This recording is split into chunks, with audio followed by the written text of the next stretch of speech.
सबको जय यीशु मसीह की। मेरा नाम संगीता है, मैं हिंदू परिवार से हूँ और मेरे को 3 साल हो गए यीशु मसीह जी में आए हुए। हम कभी जानते नहीं थे यीशु मसीह जी कौन है, बस ये जानते थे कि ईसाई के परमेश्वर हैं ये। और मेरी ये गवाही है, मेरे को 3 साल हो चुके हैं आए हुए। जब मेरा बेटा पेट में था तब मैंने यीशु मसीह जी को जाना। मैं बहुत यूट्यूब पे हर चीज़ पे देखती रहती थी कौन से परमेश्वर है जो हमारी सुनते हैं, वो जीवित परमेश्वर है। मैं धन्यवाद करती हूँ। एक समय ऐसा था कि हमारे मियाँ बीवी में बहुत लड़ाई होती थी, तो क्या नाम है, बहुत ज़्यादा ही होती थी। तो वो किसी तांत्रिकों के पास जाते थे, वो उपाय बताते थे कि क्या नाम है, तुम ऐसे करो वैसे करो, तुम्हें 5,000 देने पड़ेंगे, 6,000 देने पड़ेंगे। हाँ, वो दे देते थे कि हमारे घर में कलेश ना हो। वो भी अपनी जगह पे ठीक थे, लेकिन वो जानते नहीं थे इस चीज़ को और दे भी देते थे, लेकिन हमें शांति नहीं मिलती थी। क्यों होता हमारे जीवन में? क्योंकि हम किसी का अपना उतारा करके चौराहे पे रख देते हैं, कुछ भी रख देते हैं, तो एक तरह से हम दूसरों का बुराई तो करते हैं अपना उतारा करके। लेकिन वो फिर मैं कई बार मेरी लड़ाई भी हो जाती थी हस्बैंड से। मैं अपने घर आ जाती थी। मेरे भैया को, बड़े भैया रमेश भैया को, उनको अस्थमा की प्रॉब्लम थी जो सेम मेरे पापा को थी।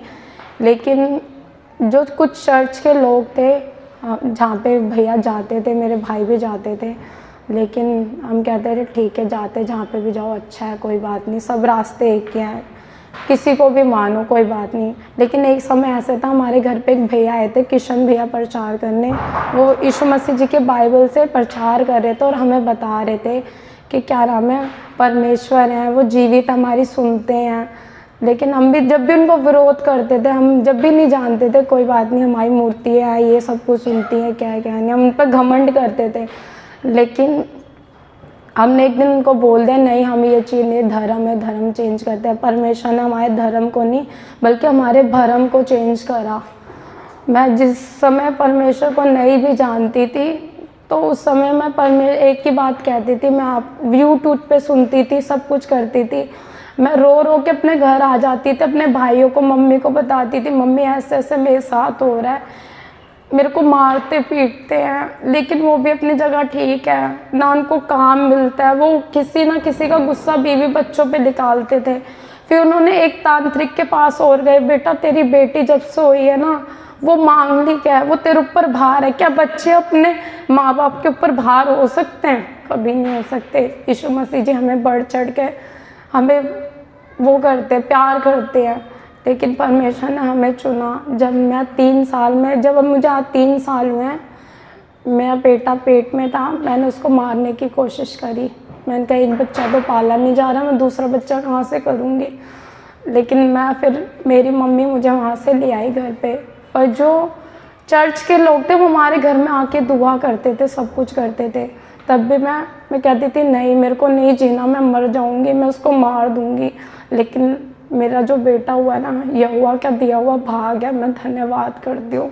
और कल मेरी बेटी का बर्थडे भी था, उसको पूरे 8 साल की हो चुकी है। मैं धन्यवाद करती हूँ इस चीज़ का। परमेश्वर ने उसे भी और हमें भी और मेरे परिवार को संभाल के रखा है। मुझे और मेरे बच्चों को किसी पे बोझ नहीं बनने दिया। मैं धन्यवाद करती हूँ इस चीज़ का। और एक दिन ऐसा था, कुछ ऐसी बात मेरे पति की जो मुझे पता लगी थी। मैं यीशु मसीह जी से प्रार्थना करती, अगर आप वाकई में न्यायी परमेश्वर हो ना, आप मेरा न्याय चुकाओगे, क्योंकि आपके वचन में लिखा हुआ है कि आप मेरा न्याय दोपहर के उजियाले के समान चुकाओगे। लेकिन मैं एक दिन बाइबल पढ़ रही थी, कुछ ऐसी चीज़ें थी जो फ़ोन में सारे प्रूफ आ गए थे मेरे हस्बैंड के, पर मैंने कहा मैं केस करूँगी, ये करूँगी। फिर उस समय हम भैया जी को नहीं जानते थे, मेरे बड़े रमेश भाई हैं वो जानते थे। हमने काफ़ी बार चाह के हमारे घर पे भैया जी आए, पर कुछ अड़चना ऐसी आ जाती थी, भैया जी आ नहीं पाते थे। फिर आए भैया जी आए हमारे घर पे, तो पूछने लगे कि कैसे क्या। भैया ने हम सबसे मिला, सबका नाम पूछा। फिर मैंने फिर भैया जी को बताया, भैया जी ऐसे ऐसे दिक्कत है। तो भैया जी बोले तू पहले अपना स्वभाव तो चेंज कर, तू खुद तो सही हो, तू दूसरों पे दोष लगा रही, पहले खुद को तो देख तू। परमेश्वर कहता है सबसे बड़े दोषी हम हैं जो दूसरों पर दोष लगाते हैं। मैंने अपना सब कुछ परमेश्वर के हाथ में सौंप दिया। परमेश्वर ने मेरा न्याय चुकाया, क्योंकि जो चीज़ मैं जिस चीज़ से मतलब जूझ रही थी ना, परमेश्वर ने मुझे वहाँ से निकाला। और मैं धन्यवाद करती हूँ, क्योंकि हम ऐसी चीज़ों में फंसे हुए थे, ना ही हम जीवित परमेश्वर को जान पाते थे और जैसे चलाए वैसे चलते थे। क्योंकि ईश्वरियों की मतलब इस दुनिया की जो संसारिक के जो ईश्वर थे ना, उन्होंने हमारी आंखों पे ऐसी पट्टी बांध रखी थी, कान बंद कर रखे थे, जो हम परमेश्वर को जान नहीं पाते। लेकिन बाइबल ऐसी है, मैं बाइबल पढ़ती थी और वचन से मतलब वो मुझसे बात करते थे, हाँ आप ही सच हो। आज मैं जो जीवित हूँ ना, यीशु मसीह जी के अनुग्रह दया से हूँ। मैं प्रभु यीशु मसीह जी का धन्यवाद करती हूँ कि मुझे और मेरी फैमिली को बहुत अच्छा रखते हैं। मैं धन्यवाद करती हूँ सुंदर से गवाही के लिए। बहुत दिन से गवाही देना चाहे, आज प्रभु यीशु मसीह जी ने मुझे हिम्मत दी। मैं प्रभु यीशु मसीह जी का धन्यवाद करती हूँ। सबको जय यीशु मसीह की। सबको जय यीशु मसीह की। आइए हम पहला यूहन्ना की पत्री 4 अध्याय उसकी 1 आयत से इसको पढ़ेंगे। हे प्रियो, हर एक आत्मा की प्रतीति विश्वास ना करो, वरन बल्कि पहले आत्माओं को परखो कि वो परमेश्वर की ओर से हैं या कि नहीं, क्योंकि बहुत से झूठे भविष्यवाणी करने वाले भविष्यवक्ता जगत में निकल खड़े हुए हैं। हालेलुया। तो बहुत सारे लोग होते हैं जो वचन को छोड़ करके अपनी बुद्धि का सहारा लेते हैं और अपने व्यक्तिगत विचारों को व्यक्त करते हैं। लेकिन परमेश्वर का आत्मा आपको सिखाना चाहते हैं, बताना चाहते हैं कि आप हर चीज़ को चेक करो कि ये वचन से है या कि नहीं। हालेलुया। इसलिए परमेश्वर ने इस वचन में लिखा है कि हे मेरे प्यारों, हे मेरे प्रियों, हर एक आत्मा की प्रतीति विश्वास न करो, वरन बल्कि आत्माओं को परखो, वचन से परखो, जांचो कि वो परमेश्वर की ओर से हैं या कि नहीं, क्योंकि बहुत से झूठी भविष्यवाणी करने वाले भविष्यवक्ता इस जगत में निकल खड़े हुए हैं। परमेश्वर का आत्मा तुम इसी रीति से पहचान सकते हो कि जो कोई आत्मा मान लेती है कि यीशु मसीह शरीर में होकर आया है, वह परमेश्वर की ओर से है, और जो कोई आत्मा यीशु को नहीं मानती वह परमेश्वर की ओर से नहीं। और वही तो यीशु मसीह के विरोधी की आत्मा है, जिसकी चर्चा तुम सुन चुके हो कि वह आने वाला है और अब भी जगत में है, वचन के द्वारा अब भी जगत में है। हालेलुया। हे बालको, तुम परमेश्वर के हो और तुमने उन पर जय पाई है, क्योंकि जो तुम में है पवित्र आत्मा, और वह उससे जो संसार में है शैतान, वो पवित्र आत्मा उस शैतान से बहुत बड़ा है। हालेलुया। इसलिए कोई बीमारी, कोई फाइनेंशियली, फिजिकली, मेंटली प्रॉब्लम बड़ी नहीं होती, हमारा परमेश्वर बड़ा है।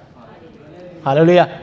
सिर्फ आप जब उसके वचन से दूर जाते हैं तब शैतान इसका लाभ उठाता है और आप पर अटैक करता है, कभी कभी जानलेवा अटैक करता है। पर जो बहुत ही ज़्यादा परमेश्वर के वचन से लापरवाह हो जाते हैं, उनकी जान भी ले लेता है। इसलिए बाइबल में लिखा है कि तुम जागते रहो कि परीक्षा में ना पड़ो। हालेलुया। सजग रहो, वचन के अनुसार चलो। तो इसलिए चौकस रहना है, सावधान रहना है कि वचन क्या कहता है, क्योंकि पहला पतरस 5:8 आयत पे लिखा है, वो शेर की नाई इस खोज में रहता है किसको फाड़ खाए, उसको जो इस वचन के अनुसार नहीं चलता, इस वचन में लापरवाही करता है। फिर लोग शिकायत करते हैं, प्रार्थनाएं करवाते हैं, खुद भी करते हैं, लेकिन परमेश्वर जानते हैं कि ये एकदम अब नींद से जाकर के अब सजग होना चाह रहा है और अपनी हालात परिस्थिति को पहले जैसे ज्यों का तो देखना चाहता है, लेकिन उससे पहले उसको परमेश्वर को मनाना पड़ेगा। हालेलुया। कि सारी स्थिति परिस्थिति ठीक हो जाए जो उसने इतने समय से लापरवाही करी है परमेश्वर के वचन से। इस कारण शैतान को जगह मिल गई और शैतान ने परीक्षा में डाल दिया, क्योंकि याकूब पत्री 1:13 पे लिखा है, जब किसी की परीक्षा हो तो वो ये ना कहे कि मेरी परीक्षा परमेश्वर की ओर से होती है, क्योंकि ना तो बुरी बातों से परमेश्वर की परीक्षा हो सकती है, ना वो किसी की परीक्षा आप खुद करता है। हालेलुया।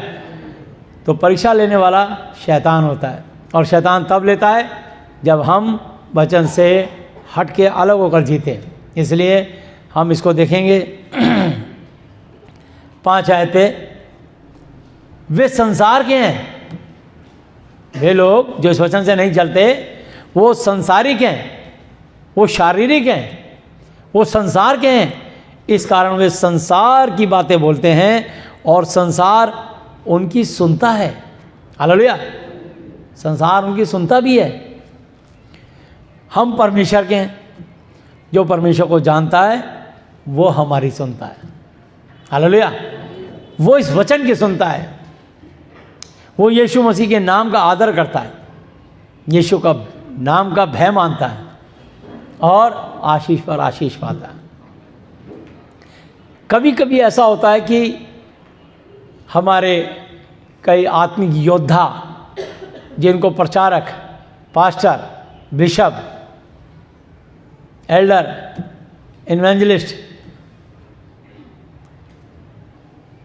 अपने जो भी रेवरेंड क्या क्या रख लेते हैं, तो कहना ये कि आप जिस भी नाम से पासवान उनको जानते हो, तो वो भी वचन छोड़ करके कई बार शब्दों से बात करते हैं और झूठी झूठी भविष्यवाणी करके लोगों को बहका के, भरमा के,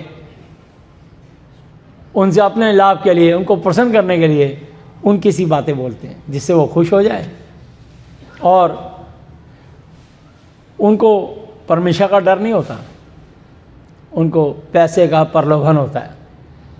वो पैसे के कारण, लालच के कारण वो ऐसी बातें बोल देते हैं जो कि अनुचित हैं, वचन के अकॉर्डिंग नहीं है। और ज़्यादा समय दूर नहीं होता उनके लिए परेशानी के लिए शैतान ताना बाना बुन के, जाल बुन के तैयार करता है। और बहुत जल्द ऐसे लोग जो वचन से हट के जीते हैं, बोलते हैं, चलते हैं, लोगों को चलाते हैं, शिक्षा देते हैं, उस जाल में खुद ही फंस जाएंगे। इसलिए जो दूसरे के लिए गड्ढा खोदता है वो खुद ही उसी गड्ढे में गिरेगा। जो परमेश्वर को छोड़कर, अपने सृजनहार को छोड़कर पैसे के लिए तैयारी करता है, पैसे के लिए प्रलोभन में आकर के ऐसे काम करता है, वो निश्चय ही परमेश्वर से दंड पाएगा, चाहे कोई क्यों ना हो, चाहे कोई बिशप हो, पास्टर हो, जो भी कुछ हो। हम किसी पर दोष लगाने वाले कोई हमें अधिकार नहीं दिया प्रभु ने। हालेलुया। लेकिन बस हमें इतना ज़रूर है कि आप वचन से अध्ययन करें और आत्माओं की परख करें कि हाँ, ये जो बात इसके मुंह से निकल रही है, प्रभु के सेवक के मुंह से, ये वचन के अनुसार है या मेरा दिल रखने के लिए ऐसा बोला जा रहा है। तो इसको आप वचन से जांचिए। हालेलुया।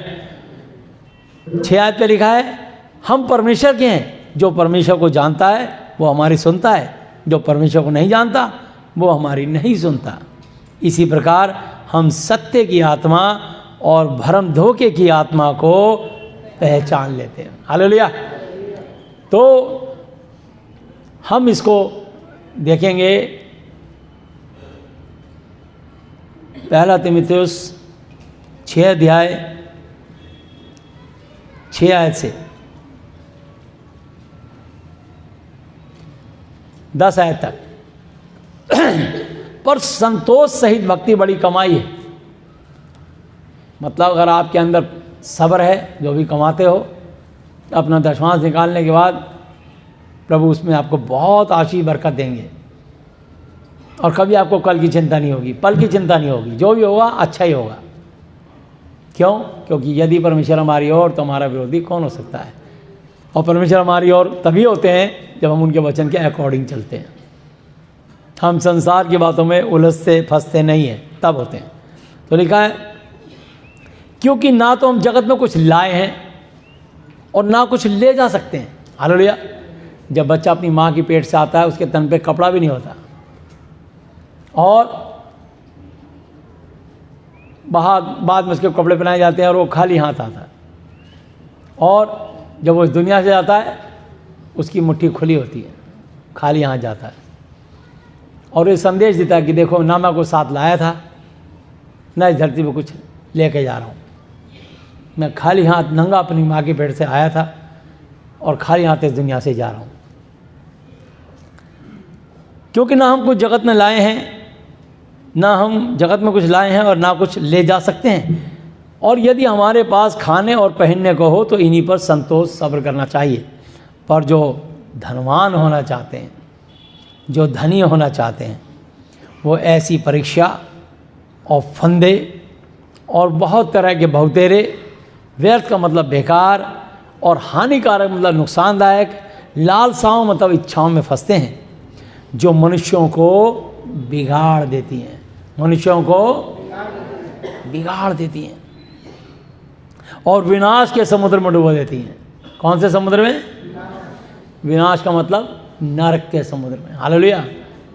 आग और गंधक की जेल में। क्योंकि शरीर तो 120 साल तक जिएगा, उसके बाद सबको ये शरीर छोड़ के जाना है। और इस शरीर को चलाती है आत्मा, और आत्मा को चलाता है परमेश्वर का आत्मा। हालेलुया। इसलिए परमेश्वर ने कहा मैं जाता हूँ और आता हूँ। तो मंदिर का पर्दा बीच से फटा और ये वचन बाहर आ गया। जो सोने संदूक में कंधे पर चलती थी बाइबल, कहार लेके चलते थे इसको, तो यीशु मसीह ने अपना पवित्र लहू दिया, क्रूस पे मेरे और आपके लिए अपनी जान दी और हमें अनाथ नहीं छोड़ा। लिखा यूहन्ना 14 की 18 पे, मैं तुम्हें अनाथ ना छोड़ूंगा, मैं तुम्हारे पास आता हूँ। यूहन्ना 14 की 14 पे लिखा यदि तुम मुझसे मेरे नाम से कुछ मांगोगे तो मैं उसे करूँगा। और 15 पे लिखा यदि तुम मुझसे प्रेम रखते हो तो मेरी आज्ञाओं को मानोगे। तो यहाँ क्या है, इस वचन से आपको आज्ञाएं जनवाई जाती हैं। अब ये मानना या ना मानना आपका सेल्फ डिसीजन है, हर एक व्यक्ति का। हालेलुया। क्योंकि रुपए का लोभ, पैसे का लोभ, रुपए का लोभ सब प्रकार की बुराइयों की जड़ है, जिसे प्राप्त करने का प्रयत्न कोशिश करते हुए कितने लोगों ने विश्वास से, सत्य से, यीशु मसीह से, सच्चे परमेश्वर से भटक कर अपने आप को नाना प्रकार के, भिन्न भिन्न प्रकार के धोखों से छलनी बना लिया। हालेलुया। रुपया तो इसलिए वो अमर परमेश्वर है और वह पूरी सृष्टि का स्वामी है, वो राजाओं का महाराजा है। इसी की 6 की 14, 15, 16 भी पढ़ेंगे कि तू हमारे प्रभु यीशु मसीह के प्रकट होने तक, फिजिकल रूप से बादलों में आने तक, इस आज्ञा को निष्कलंक और निर्दोष रख। महादि पवित्र साहब बाइबल के वचन को, परमेश्वर की वाणी पर कोई दोष मत लगाना, पवित्र आत्मा की कभी निंदा ना करना, कभी आलोचना नहीं करना, नहीं तो ना इस लोक में ना परलोक में क्षमा की जाएगी। तो कि तुम्हारे प्रभु यीशु मसीह के प्रकट होने तक इस आज्ञा को निष्कलंक और निर्दोष रख, जिसे वह ठीक समय में दिखाएगा, जो परम धन्य और अद्वैत, उसके मुकाबले दूसरा कोई है ही नहीं, अधिपति और राजाओं का भी महाराजा और प्रभुओं का भी महाप्रभु है। हालेलुया। और वो मुर्दों में से जी उठे, इसलिए यीशु मसीह अमर परमेश्वर बन गए। हालेलुया। वो मनुष्य बने, 33.5 साल लगभग धरती पर रहे, 3.5 साल उन्होंने सेवकाई करी, और शैतान ने जिन जिन को रोगी, बीमार, परेशान किया फाइनेंशियली, फिजिकली, मेंटल रूप से, यीशु मसीह ने आके उनको शिफा दी, चंगाई दी, आशीष दी, ब्लेसिंग दी, उनको छुटकारा दिया। तो इसलिए शैतान और उसकी सेना ने मिलकर के, उसके सहकर्मियों ने मिलकर यीशु मसीह को क्रूस पर क्रूसीफाइड कर दिया। हालेलुया। उनको यातनाएं देकर उनकी हत्या कर दी। और लेकिन परमेश्वर यहोवा जी, जो अमर परमेश्वर है, यीशु मसीह जी के पिता, उन्होंने अपनी सामर्थ्य से अपने बेटे को 3 दिन 3 रात के बाद मुर्दों में से जिंदा कर दिया, और ना केवल जिंदा किया बल्कि स्वर्ग और पृथ्वी का सारा अधिकार अपने बेटे यीशु मसीह को दे दिया। हालेलुया। मत्ती 28 की 18 पे लिखा है, स्वर्ग और पृथ्वी का सारा, यीशु ने उनके पास आकर कहा मुर्दों में से जी उठने के बाद, सारा स्वर्ग पृथ्वी का अधिकार मुझे दिया गया है, इसलिए तुम जाकर सब जातियों के लोगों को चेला और चेली बनाओ, पिता पुत्र और पवित्र आत्मा के नाम से बपतिस्मा दो, और उन्हें सब वचन जो मैंने तुम्हें आज्ञा दी हैं मानना सिखाओ, क्योंकि देखो मैं जगत के अंत तक सदैव फॉरएवर अनंत काल तक तुम्हारे संग हूँ। हालेलुया। मत्ती 28 की 18, 19, 20 आयत ये वचन लिखा है। और कभी ना मरने वाला और अमरता केवल उसी की है, और वह अगम्य ज्योति में रहता है, सूरज से भी तो तेज रोशनी में रहता है, और उसे ना तो किसी मनुष्य ने देखा और ना कभी देख सकता है। उसी की प्रतिष्ठा और राज्य युगानुयुग रहेगा। आमीन। हालेलुया।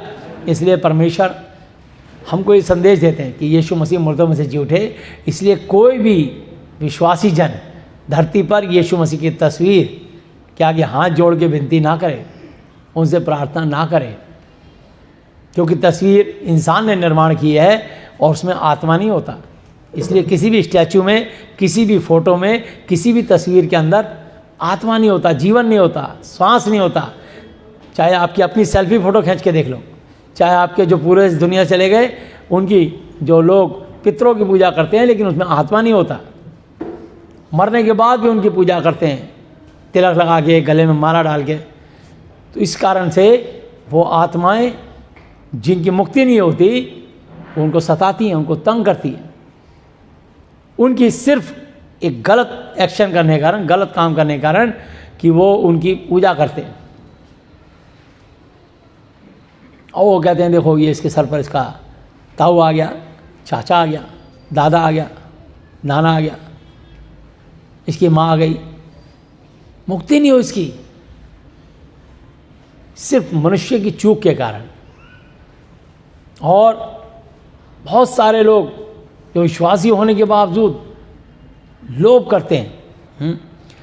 मैंने बताया कि और अमरता केवल उसी की है, और वह अगम्य ज्योति में रहता है, और उसे ना तो किसी मनुष्य ने देखा और ना कभी देख सकता। उसी की प्रतिष्ठा और राज्य युगानुयुग रहेगा। आमीन। हालेलुया। हम कुलसियों की पुस्तक 3 अध्याय उसकी 5 और 6 आयत पढ़ना चाहेंगे। इसलिए अपने उन अंगों को मार डालो, इसलिए अपने उन अंगों को मार डालो जो पृथ्वी पर हैं। पृथ्वी पे मनुष्य के पास शरीर के अंदर 5 अंग ऐसे होते हैं जिनको परमेश्वर नहीं चाहता कि आप इन चीज़ों का उपयोग करें, बल्कि परमेश्वर चाहते हैं कि आप जीवते परमेश्वर को आदर दें, महिमा दें, और उनसे प्रार्थना करके सब काम करें, तब आप आशीष पर आशीष पाएंगे। हालेलुया। तो इसलिए लिखा है, इसलिए अपने उन अंगों को मार डालो जो पृथ्वी पर हैं, अर्थात व्यभिचार। पहला अंग है जो मनुष्य को अशुद्धता की ओर ले जाता है, डाउनफॉल, नीचे की तरफ गिराता है, वो है व्यभिचार। जो भी व्यक्ति अब से पहले अपने पत्नी को छोड़ के किसी और स्त्री से संबंध बनाता है, या स्त्री अपने पति को छोड़ के किसी और पुरुष से संबंध बनाती है, उसके कारण वो परमेश्वर के क्रोध के शिकार होते हैं, और परमेश्वर की आशीष और ब्लेसिंग उसके ऊपर से हटनी और गिरनी शुरू हो जाती है। अशुद्धता एक होता है सिर्फ आंखों से व्यभिचार हो रहा है, फिर उस व्यभिचार को जो बढ़ावा मिलता है तो वो शारीरिक मिलन करके अशुद्ध हो जाते हैं। दूसरा पाप फिर होती है दुष्ट कामना। तीसरा पाप कि दुष्ट विचार रखना कि मैं उसकी प्रॉपर्टी हड़प लूँ, उसकी गाड़ी हड़प लूँ, उसकी पत्नी उसके बच्चे हड़प लूँ, इसका खेत खलिहान हड़प लूँ, इसकी दुकान हड़प लूँ। दुष्ट कामना, बुरे विचार, इसको सुपारी दे के मरवा दूँ, ऐसे गंदे विचार रखने वाले। दुष्ट कामना और बुरी लालसाएं, बुरी और भी बुरी गंदी बातें उनके दिमाग में चलती रहती हैं, गंदे विचार चलते रहते हैं, और ना केवल चलते हैं, वो उनको एक्शन में ले आते हैं।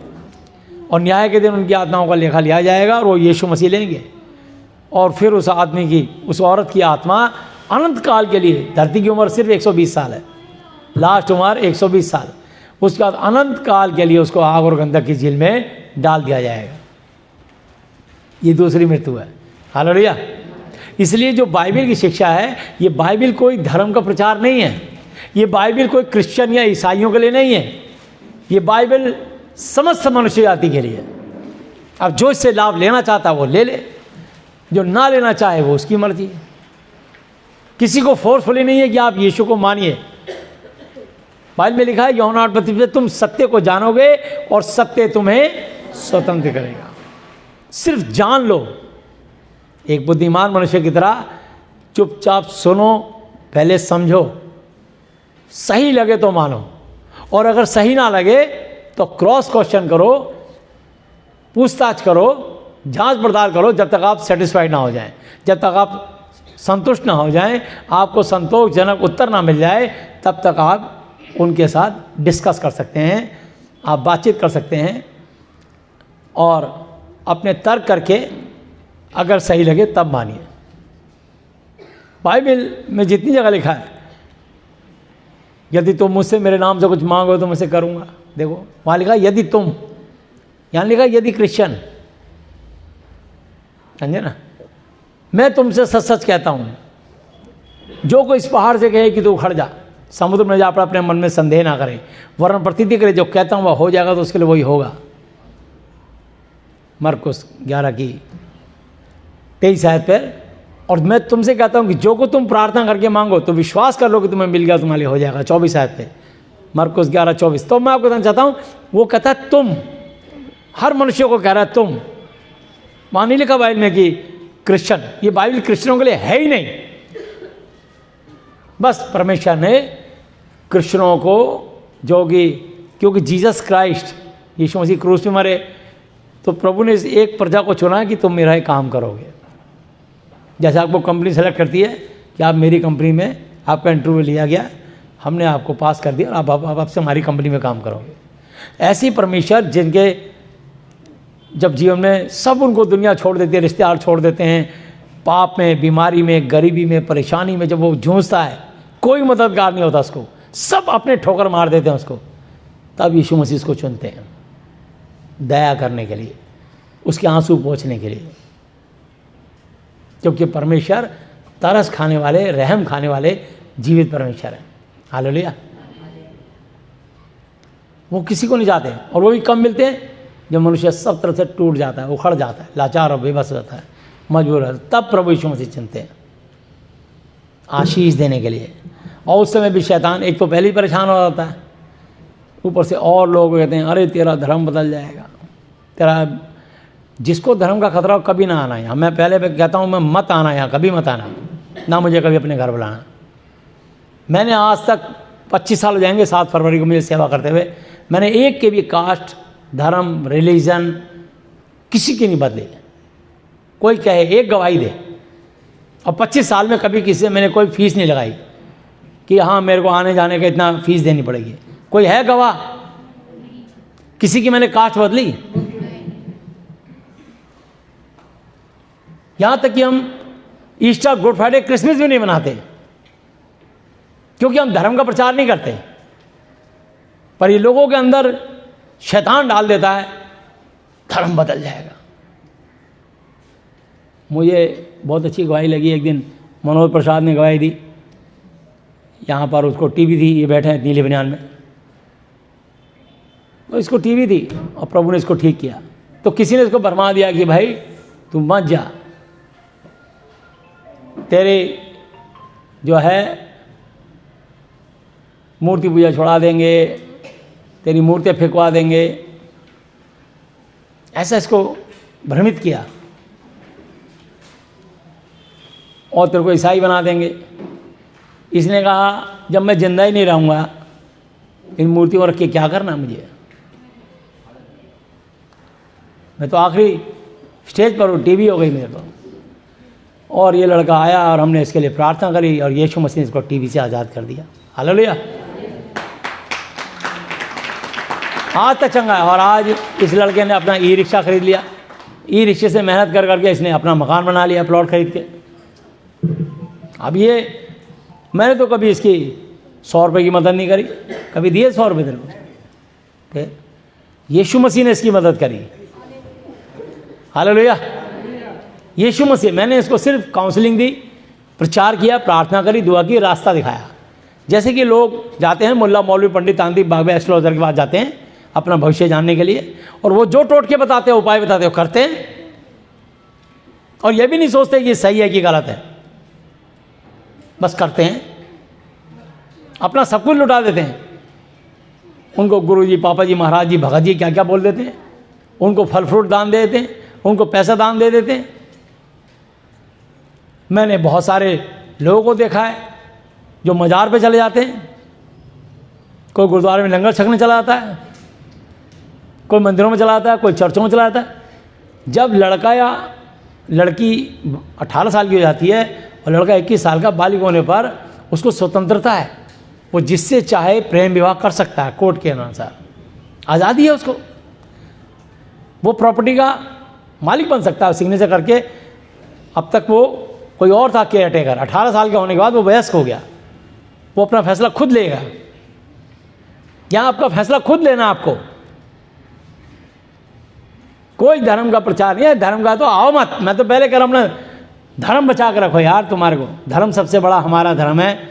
ना मैं हिंदू, ना मुस्लिम, ना सिख, ना ईसाई, ना बुद्धिस्ट, ना जैनी, ना पारसी, मेरा धर्म है इंसानियत और मानवता। इसलिए यहाँ पर सब तरह के लोग आते हैं, बंगाली भी आते हैं, उड़ीसा के भी आते हैं, सिख भी आते हैं, पंजाबी भी आते हैं, गढ़वाली भी आते हैं, बिहारी भी आते हैं, पूर्वी भी आते हैं, जाट भी आते हैं। हमने तो आज तक किसी का मजहब रिलेशन पूछा नहीं, क्या रिलीजन है तेरा। ये पीयूष गुलाटी बैठे हैं, कई सिख बैठे हैं, कई गढ़वाली बैठे हैं, गोसाई जी, रावत जी, नेगी जी, बिष्ट जी, कई आए और कई गए ज़िंदगी में। हमने तो किसी से नहीं पूछा यार। वही नाम लिखो अपना, वही अपनी कास्ट लिखो जो लिखते हो, सिर्फ अपने विचार, वैचारिक क्रांति है। जो बात गलत है उसे छोड़ दो, जिससे परमेश्वर रुष्ट होता है। असली परमेश्वर को जानो, पहचानो और सही लगे तो उसको मानो। हालेलुया। तो इसलिए यहाँ लिखा है, मैं फिर पढ़ूंगा 5 आयत, कुलसियों 3 की 5।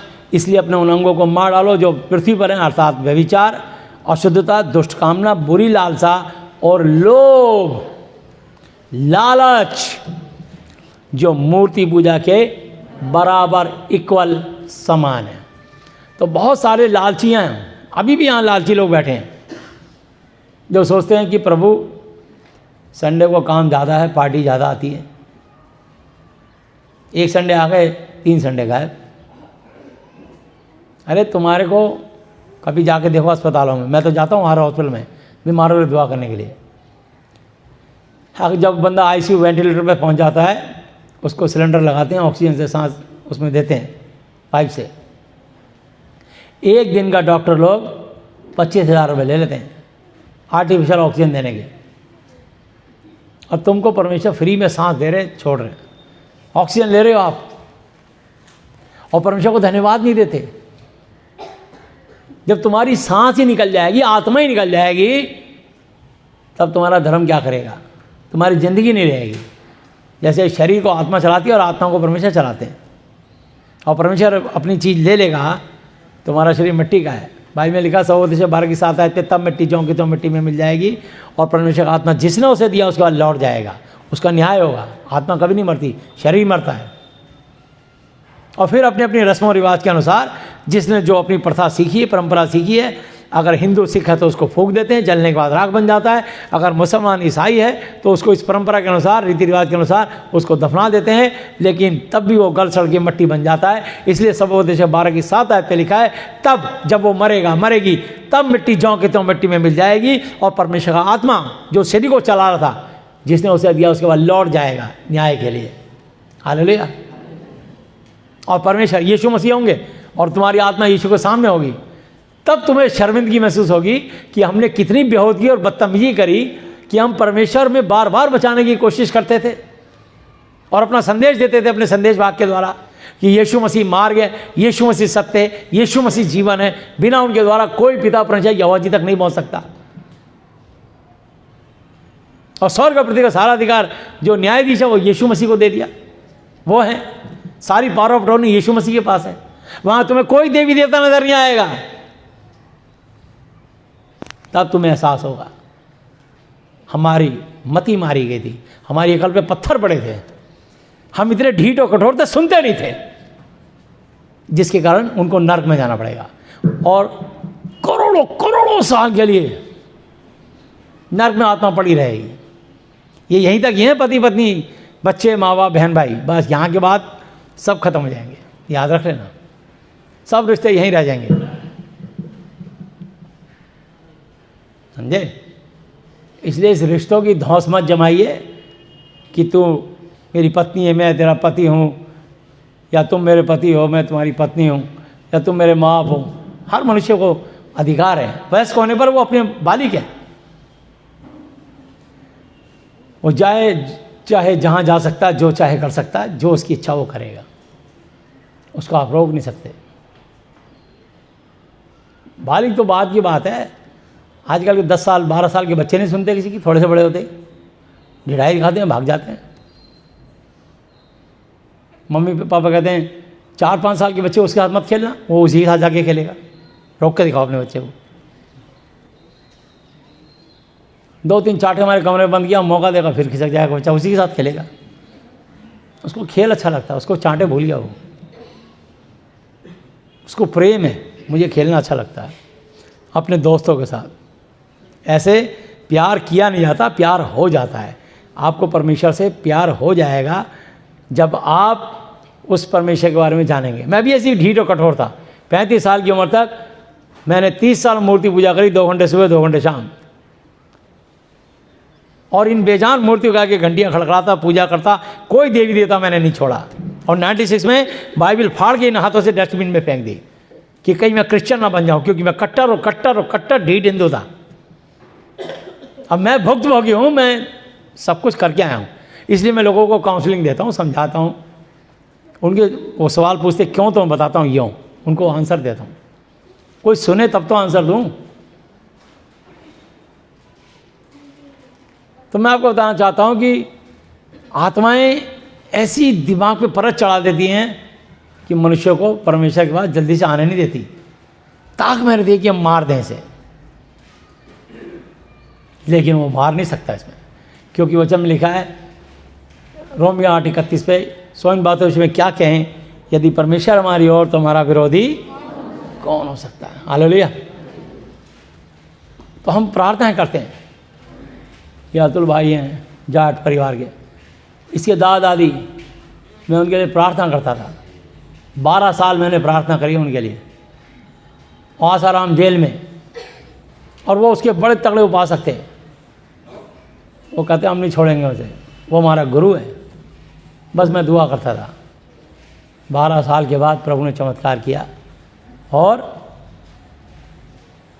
यीशु मसीह को उन्होंने माना, और उनकी दादी ने भी। आज उनकी आंखों में मोतियाबिंद था, उनके दिमाग में कुछ डले थे, रिंग वगैरह डले थे, तो इसलिए ऑपरेशन के कारण उनकी आंखों का ऑपरेशन नहीं हो सकता। उनकी आंखों में काला मोतियाबिंद था। और पिछले साल 7 फरवरी को हमारा आत्मिक बर्थडे था।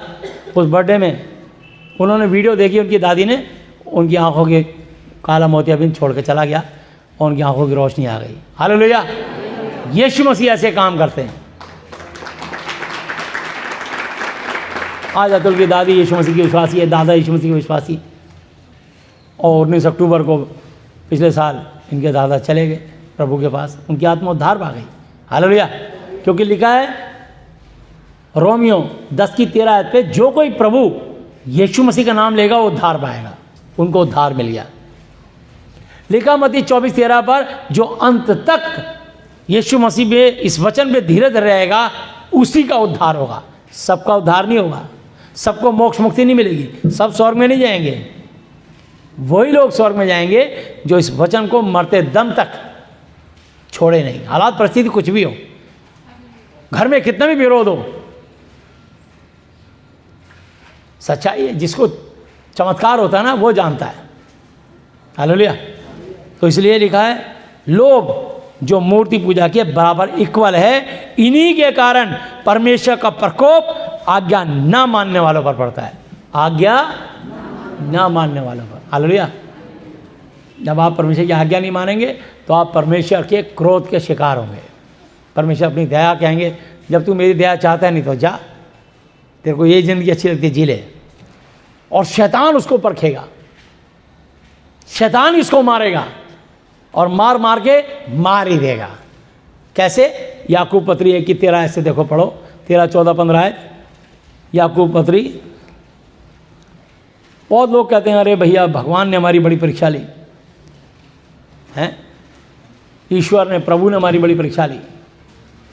उनका कहने ये टाइटल है, भगवान, ईश्वर, प्रभु, परमेश्वर, ये सब टाइटल हैं, है ना, ये सब टाइटल हैं, ये उनके नाम नहीं है, समझे ना। भगवान, ईश्वर, प्रभु, परमेश्वर, अल्लाह, वाहिगुरु, गॉड, खुदा, रब, परमात्मा, ये टाइटल है। जैसे हमारे बच्चे में बोलते पापा, हमें पापा को बोलते पिताजी, डैडी, बाबूजी, बब्बा, दद्दा, अब्बा, चचा, दाऊ, ताऊ, दाऊ, बापू, अब्बू, ये सब लोग नाम नहीं है, टाइटल है। तुम्हारे बच्चे से स्कूल में पूछेंगे मैडम तुम्हारे डैडी का नाम क्या, तो ये नहीं कहेगा घर में पापा, स्कूल में श्री पापा जी, मिस्टर पापा जी, वो नाम बताएगा उसका, मिस्टर सो एंड सो।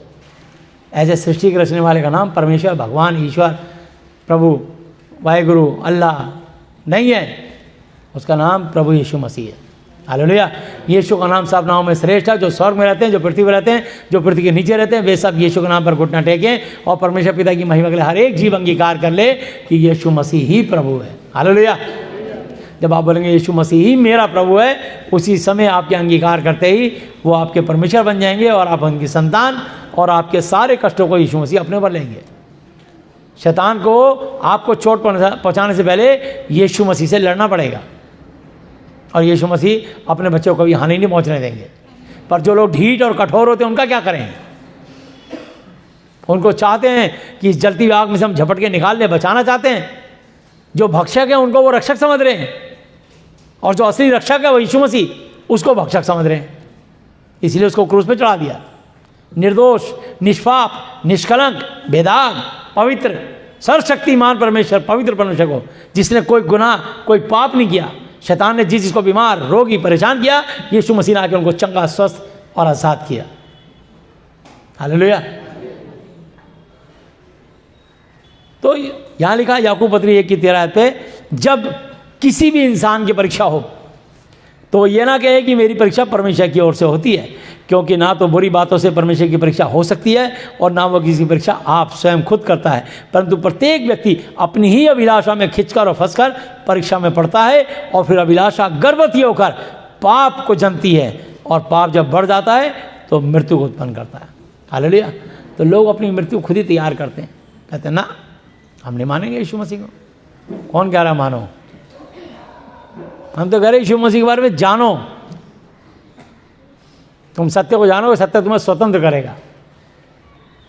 ये मत समझना विरोध यहां होता है, और जो ऊंचे लेवल के लोग अधिकारी बैठे हैं, फक्की, फरीसी, महायाजक, याजक बन के बैठते हैं, समझे ना। महायाजक तो कोई नहीं होते, याजक बन के बैठे होते हैं। वो अपने आप को महायाजक से कम नहीं समझते। डर उनका पहले भी था, वो डराते थे लोगों को। जैसे कि यूहन्ना 9 अध्याय देखते हैं, यूहन्ना 9 अध्याय।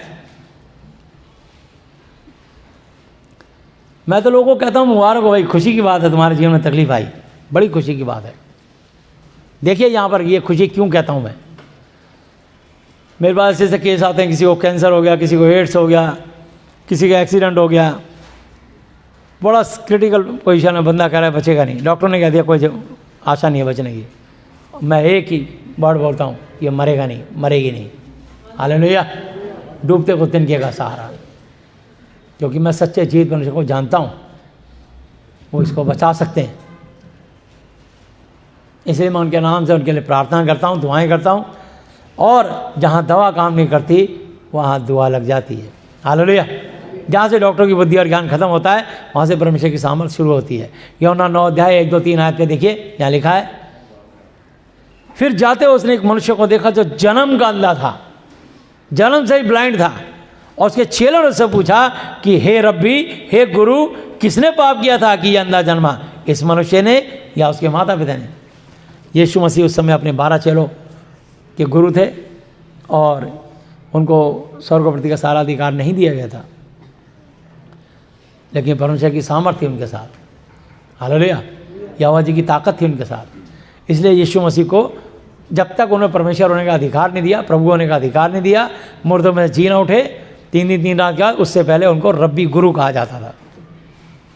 हालेलुया। इसलिए रब्बी बोल रहे हैं चेले। तो लिखा है उसके चेलों ने उससे पूछा, हे रब्बी, हे गुरु, किसने पाप किया था ये अंधा जन्मा, इस मनुष्य ने या इसके माता पिता ने?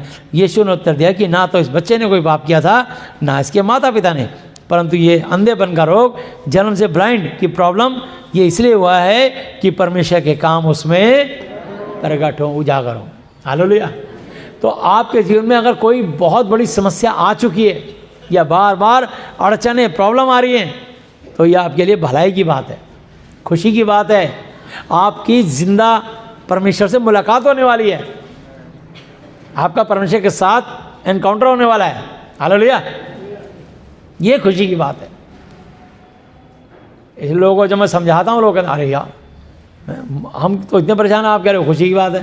मैंने कहा बिल्कुल खुशी की बात है। दुख की बात यह है कि तुम गूंगी बहरी मूर्तियों को ही और या धर्म गुरुओं को ही परमेश्वर का दर्जा दे के बैठ रखे हो। यह दुख की बात है। यह दुर्घटना इसलिए हुई है, यह परेशानी इसलिए हुई है। तुमने बहुत सारी चीज़ें अपने घर में दुबका रखी हैं, छुपा रखी हैं, कई तरह के तंत्र मंत्र जंतर करके लटका रखे हैं, दबा रखे हैं, गाड़ रखे हैं, कोई पलंग के नीचे, कोई खाट के नीचे, कोई बाजू बंद बांध रखे हैं, गले में ताबीज बांध रखे हैं। तुमने जगह जगह ऐसे काम कर रखे हैं, इसलिए तुम्हारे साथ ये प्रॉब्लम है। मैं आपको बताना चाहता हूं कि वो परमेश्वर बड़े महान है। हालेलुया। जिसने मुझे भेजा है, हमें उसके काम दिन दिन में करना अवश्य है। वह रात आने वाली है जिसमें कोई काम नहीं कर सकता। हालेलुया। फिर वो रात आ जाएगी, एक दिन सारी दुनिया का अंत होगा और परमेश्वर न्याय करेंगे। और परमेश्वर ने मनुष्य से वाचा बांधी है कि मैंने पहली बार पृथ्वी को मनुष्य को बना के पछताया था और जल प्रलय से नाश किया था, और मैंने मनुष्य से और इनसे वाचा बांधी है कि आगे से मैं पृथ्वी को जल प्रलय से नाश ना करूँगा। और ये उत्पत्ति 9 अध्याय पे लिखा हुआ सब कुछ कि आगे से मैंने, जब भी बारिश बरसात में देखना आप, 7 रंगों वाला सतरंगा धनुष बना होता है, समझे? वो सतरंगा धनुष जो होता है, वो परमेश्वर ने मनुष्य से वाचा बांधी है कि आपके बाद मैं जब जब उस धनुष को देखूंगा, मेरे को और मनुष्य से मैंने वचन दिया है कि मैं जल प्रलय से नाश नहीं करूंगा, लेकिन अब की बार मैं जब मारूंगा, आग और गंधक से मारूंगा। अब की बार जो लोग मरेंगे, देश देश राज्य राज्य में चढ़ाई करेगा और अणु बम परमाणु बम फेंके जाएंगे और बड़े बड़े लॉन्चर और तोप और गोलों से मरेंगे लोग। ये याद रखना, आपकी और जो मृत्यु होगी। इसलिए हर कंट्री के बाद जगह जगह ऐसे ऐसे असले, ऐसी ऐसी गन है, ऐसी ऐसी बंदूकें जो अंधेरे में व्यवहार करके बंदे को गिरा देती हैं। ऐसे ऐसे लॉन्चर हैं, ऐसे ऐसे अणु बम परमाणु बम बना दिए कि एक बटन दबाए पूरी कंट्री नाश हो जाएगी। मनुष्य ने अपनी मौत का सामान खुद ही कर लिया तैयार, बस दिमाग से रखने की देर है। किसी भी राष्ट्रपति प्रधानमंत्री का दिमाग घुमा, वो कहता ले मैं बटन दबा रहा हूँ, उन्हें फेंक दिया। इतनी सी देर है बस, शैतान के उकसाने की देर है, पर मरेंगे लोग आग अंधक के गोलों से। याद रखना अगली बार जो मौत होगी। तो यहाँ लिखा है, जब तक मैं जगत में हूँ, यीशु मसीह ने कहा, जब तक मैं जगत में हूँ तब तक जगत की ज्योति हूँ। हालेलुया। मैं जगत की उजाला, रोशनी हूँ, उजाला हूँ। यह कहकर उसने भूमि पर थूका और उस थूक से मिट्टी सानी, और वह मिट्टी उस अंधे की आंखों पर लगाकर उससे कहा, जा शिलोह के कुंड में धो ले, जिसका अर्थ भेजा हुआ है। सो उसने जाकर धोया और देखता हुआ लौट आया। तब पड़ोसी और उन्होंने पहले उसे भीख मांगते देखा था, कहने लगे, क्या ये वही नहीं जो बेटा भीख मांगा करता था? कितनों ने कहा ये वही है, औरों ने कहा नहीं नहीं, परंतु उसके समान है, उस जैसा लगता है। वो तो अंधा था, ये तो देख रहा है। उस अंधे ने कहा, मैं वही हूँ, कंफ्यूज मत हो। हालेलुया। मैं तुम्हारा कंफ्यूजन दूर कर देता हूँ। मैं वही था कि मेरी जन्म से आंखें अंधी थी, और यीशु मसीह ने मनुष्य को मट्टी का पुतला बनाया, अपने नथनों से श्वास फूका यहोवा जी ने, और मनुष्य जीवित आत्मिक जन बन गया। हालेलुया। जीवित मनुष्य बन गया। तो इसलिए यीशु मसीह जानते थे कि इसकी आंख इतनी डैमेज हो चुकी है। उन्होंने ये नहीं कि किसी की आंख निकाल के दूसरे की आंख लगा दी हो, उन्होंने उस पुतले की जो धसी हुई आंख थी मट्टी से इंसान बना है, इसलिए सर्दियों में देखो खुजा के देखो शरीर में खुश्की हो जाती है, यहाँ नखूनों के निशान आ जाएंगे। हम मट्टी के हैं, इसलिए हम तेल वेल लगाते हैं, सरसों का, नारियल का, कोई ना कोई तेल लगाते हैं या क्रीम लगाते हैं या वैसलीन लगाते हैं ताकि हमारी बॉडी से खुश्की चली जाए, क्योंकि हम मट्टी के हैं और एक दिन मट्टी में मिल जाएंगे। मट्टी के शरीर में इतना घमंड देखो। तो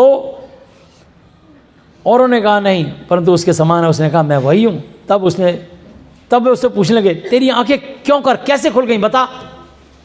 उसने उत्तर दिया कि यीशु नाम का एक व्यक्ति ने मिट्टी सानी और मेरी आंखों पर लगाकर मुझसे कहा कि शिलोह में जाकर धो ले। सो मैं गया और धोकर देखने लगा।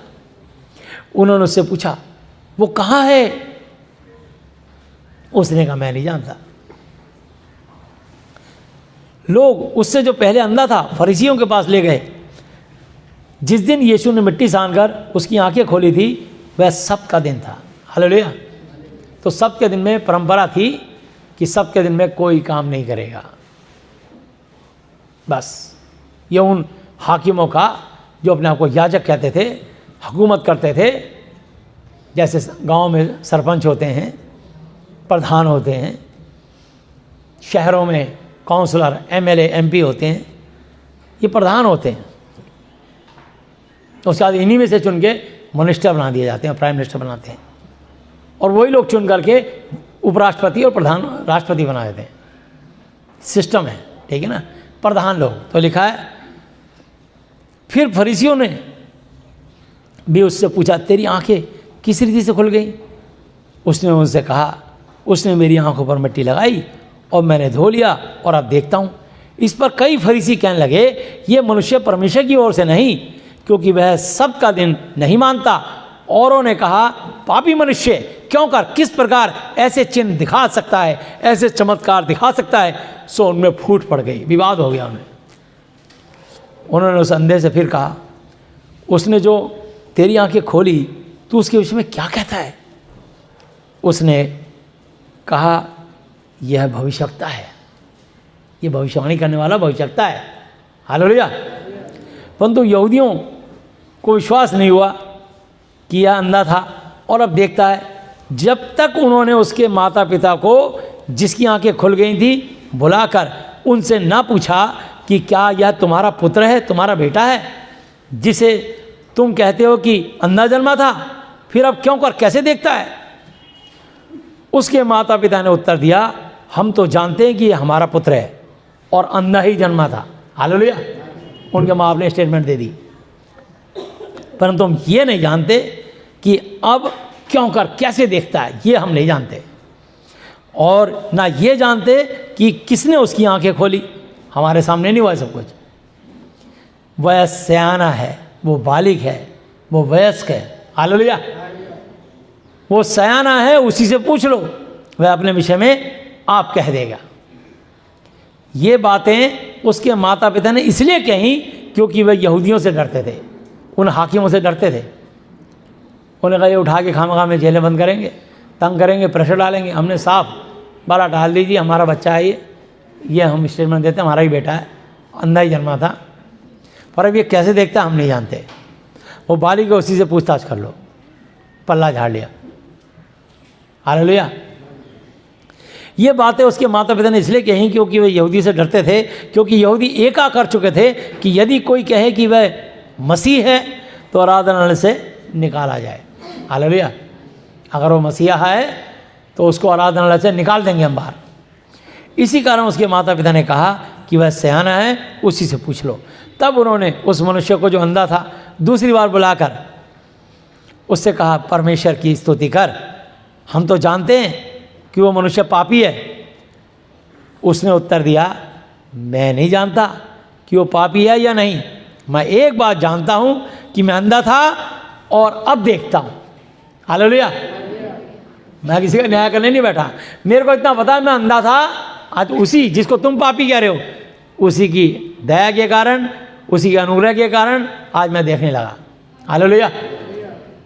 उन्होंने उससे फिर कहा कि उसने तेरे साथ क्या किया और किस तरह तेरी आंखें खोली। उसने उनसे कहा मैं तो तुमसे कह चुका और तुमने ना सुना। अब दूसरी बार क्यों सुनना चाहते हो? क्या तुम भी उसके चेले होना चाहते हो?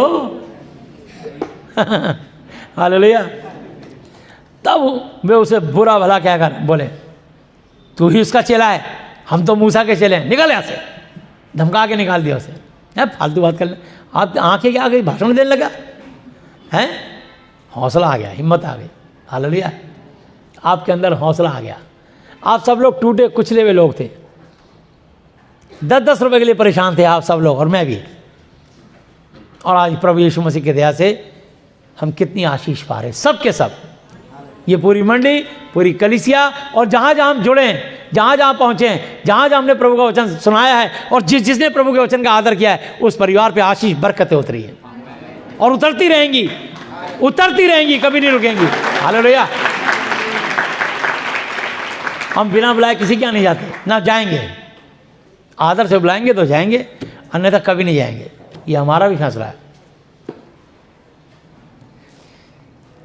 हम जानते हैं कि परमेश्वर ने मूसा से बातें की, परंतु इस मनुष्य को नहीं जानते कि कहाँ का है।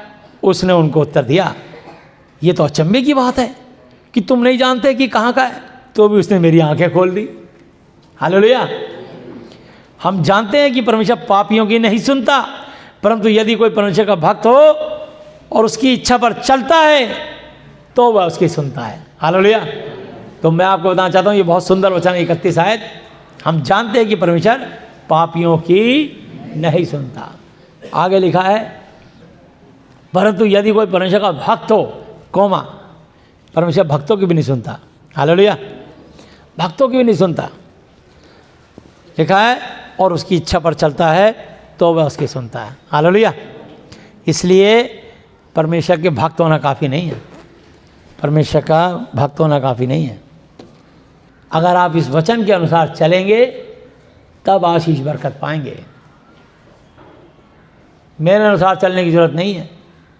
जो वचन की तालीम शिक्षा है, यीशु मसीह की शिक्षा के अनुसार, इसलिए लिखा इब्रानी 12 की 2 आयत पे, विश्वास के कर्ता सिद्ध करने वाले यीशु मसीह की ओर ताकते रहें। तो लिखा है, जगत के आरंभ से ये कभी सुनने में नहीं आया कि किसी ने भी जन्म के अंधे की आंखें खोली हों। यदि यह व्यक्ति परमेश्वर की ओर से ना होता तो कुछ भी नहीं कर सकता। उन्होंने उसको उत्तर दिया कि तू तो बिल्कुल पापों में जन्मा है, तू हमें क्या सिखाता है? और उन्होंने उसे बाहर निकाल दिया वहाँ से। हालेलुया। यीशु ने सुना कि उन्होंने उसे बाहर निकाल दिया, और जब उससे भेंट हुई तो कहा कि क्या तू परमेश्वर के पुत्र पर विश्वास करता है? उसने उत्तर दिया कि हे प्रभु, वो कौन है, परमेश्वर का पुत्र कौन है कि मैं उस पर विश्वास करूं? यीशु ने बिल्कुल चुप से छोटी सी बात बोल दी। देखो, यीशु ने उसे कहा, तूने उसे देखा भी है, और जो तेरे साथ बातें कर रहा है वही है। हालेलुया। मैं परमेश्वर का पुत्र हूँ। हालेलुया। तेरे साथ जो बातें कर रहा है वही है, परमेश्वर का पुत्र ही तुझसे बातें कर रहा है। परमेश्वर के पुत्र ने तेरी आंखें खोल दी। हालेलुया। लेकिन परमेश्वर के आत्मा ने मुझ में रहकर काम किए हैं, काम यहोवा जी ने किया है। हालेलुया। ऐसे ही कोई पास्टर किसी को ना कभी जिंदा कर सकता, ना किसी को चंगा कर सकता। दुनिया का कोई भी पास्टर, कोई भी बिशप महिमा लेने की कोशिश ना करे। मैंने लाखों लोगों की दुआएं करी, 50 से ऊपर मुर्दे जिंदा हुए और लाखों लोग ठीक हुए, लेकिन एक को भी ना मैंने जिंदा किया, ना एक को भी मैंने चंगा किया। सबके लिए मैंने विनती, प्रार्थना, निवेदन यीशु के नाम से किया, और यीशु ने जिन पर दया करनी चाहिए अपनी दया के द्वारा उनको चंगा किया, जीवित किया, और अपनी महिमा के लिए, अपनी गवाही के लिए खड़ा किया। हालेलुया। सारा आदर, सारी महिमा, सारा जलाल यीशु मसीह को जाता है। हम तो खाक राख मिट्टी हैं, हम भी एक दिन मिट्टी में मिल जाएंगे। और तुम ही भाई बहन लोग हमें ले आके कंधा लेके भैया जी को किसी गड्ढे में डाल दोगे, जाओ चलो। बस जितनी सेवा का मौका मिला है, आखिरी सांस तक मैं इस धरती में मनुष्यों की सेवा करता रहूँगा, चाहे वो किसी भी जाति, धर्म और मजहब का हो, किसी भी कंट्री का मनुष्य हो। मैं लोगों की जाति, कास्ट पूछता ही नहीं, मैं उनका रिलीजन, मजहब पूछता ही नहीं। मैंने कोई कभी फीस लगाई नहीं, पानी फ्री, तेल फ्री, दुआ फ्री, कभी कोई किसी से कोई चार्ज नहीं। अपने घर से पानी लाओ, अपने घर से तेल लाओ और दुआ कराओ। हालेलुया। मैंने आज तक कभी 25 साल में कभी किसी से फीस नहीं लगाई। कोई एक गवाही दे दे कि भैया जी आपने हमसे फीस मांगी, है कोई गवाह? है कोई? मैंने लोगों की सेवा करी निस्वार्थ और प्रभु ने मुझे इसका प्रतिफल दिया, बस। तो उसने कहा हे प्रभु मैं विश्वास करता हूं, उसे दंडवत नबूवत किया। हालेलुया। तब यीशु ने कहा मैं इस जगत में न्याय के लिए आया हूं, ताकि जो नहीं देखते वो देखें और जो देखते हैं वो अंधे हो जाएं। हालेलुया। तो जो लोग अपने आप को ज़्यादा क्लेवर, इंटेलिजेंट, समझदार समझते हैं, उनकी बुद्धि भ्रष्ट हो जाती है। बुद्धि भ्रष्ट हो जाती है, उनको दिखते भी नहीं दिखता, सोचते भी नहीं सोचता। वो सोचते कुछ हैं, बोलते कुछ हैं, करते कुछ हैं, होता कुछ है, क्योंकि प्रभु की अनुग्रह नहीं होती उनके ऊपर। फिर वो कहते हैं हमारा मुकद्दर खराब है, हमारी किस्मत खराब है, हमारे ग्रह खराब है। ना कोई ग्रह खराब, ना कोई मुकद्दर खराब, ना कोई किस्मत खराब, सिर्फ उसके कर्म खराब हैं। वो गूंगी बहरी मूर्तों को सिजदा करता है, धर्म गुरुओं को सम्मान देता है, जो कि एक दिन मर जाएंगे। इसलिए बाइबल में लिखा प्रभु के दास 2 गुना आदर के योग्य समझे जाएं। सब लोग मुझे भैया जी बोलते हैं, बस। ना कोई फादर बोलेगा, ना बाबा जी, ना गुरु जी, ना महाराज जी, ना भगत जी, भैया जी। हम सब भाई बहन हैं, आत्मिक भाई बहन हैं। हालेलुया। सो यहाँ लिखा है जो फरीसी उसके साथ थे उन्होंने ये बातें सुनकर उससे कहा क्या हम भी अंधे हैं? यीशु ने उससे कहा यदि तुम अंधे होते तो पापी ना ठहरते, परंतु अब कहते हो कि हम देखते हैं, इसलिए तुम्हारा पाप बना रहता है। हालेलुया। तो भजन संहिता 146 146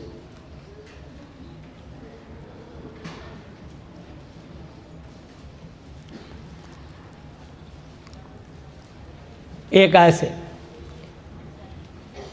यह की स्तुति करो, यहोवा जी की स्तुति करो, हे मेरे मन यहोवा की स्तुति कर। मैं जीवन भर यहोवा की स्तुति करता रहूँगा, जब तक मैं बना रहूँगा तब तक मैं अपने परमेश्वर का भजन गाता रहूँगा। हालेलुया। तुम प्रधानों पर, तुम लीडरों पर भरोसा ना रखना, ना किसी आदमी पर, मनुष्य पर। हालेलुया। चाहे कोई पास्टर हो, चाहे बिशप हो, और चाहे कोई भगत हो, चाहे कोई मौलवी हो, कोई तांत्रिक हो, कोई गुरु हो, किसी पे भरोसा मत रखना। आज बता रहा हूँ, ना मुझ पे भरोसा रखना। इस महाति पवित्र शास्त्र बाइबल की वाणी पर, परमेश्वर के जीवित वचन पे भरोसा रखना, यीशु के श्रेष्ठ नाम पे भरोसा रखना। हालेलुया। तुम प्रधानों पर भरोसा ना रखना, ना किसी आदमी पर, क्योंकि उसमें उद्धार मोक्ष करने की भी शक्ति नहीं। उसकी भी आत्मा निकलेगा और वह भी मिट्टी में मिल जाएगा। उसी दिन उसकी सब कल्पनाएं नाश हो जाएंगी। क्या ही धन्य वह है जिसका सहायक याकूब का परमेश्वर है और जिसका भरोसा अपने परमेश्वर यहोवा पर है। वह आकाश और पृथ्वी और समुद्र और उनमें जो कुछ है, पेड़ पौधे, पशु पक्षी, जीव जंतु, मैं और आप, सबका क्रिएटर है, करता है, रचने वाला, सृजने वाला, बनाने वाला, निर्माण करता है। हालेलुया। अपने मुंह के वचन से, और वह अपना वचन सदा के लिए पूरा करता रहेगा। कब तक पूरा करता रहेगा? अनंत काल के लिए। हालेलुया। तो बाइबल के वचन एक एक जो है परमेश्वर के वचन है। ये परमेश्वर के मुंह से निकले वचन है, परमेश्वर की बुद्धि से निकले वचन है, परमेश्वर की उंगली से लिखी 10 आज्ञाएं हैं। ये हमारा ज्ञान नहीं है। इसलिए कोई भी गलती से हमको गुरुजी, बाबा जी, भगत जी, महाराज जी, फादर नहीं बोलेगा, और बोलेगा तो उस पर श्राप जाएगा। मत्ती 23 अध्याय में लिखा है तुम सब भाई बहन हो। हालेलुया।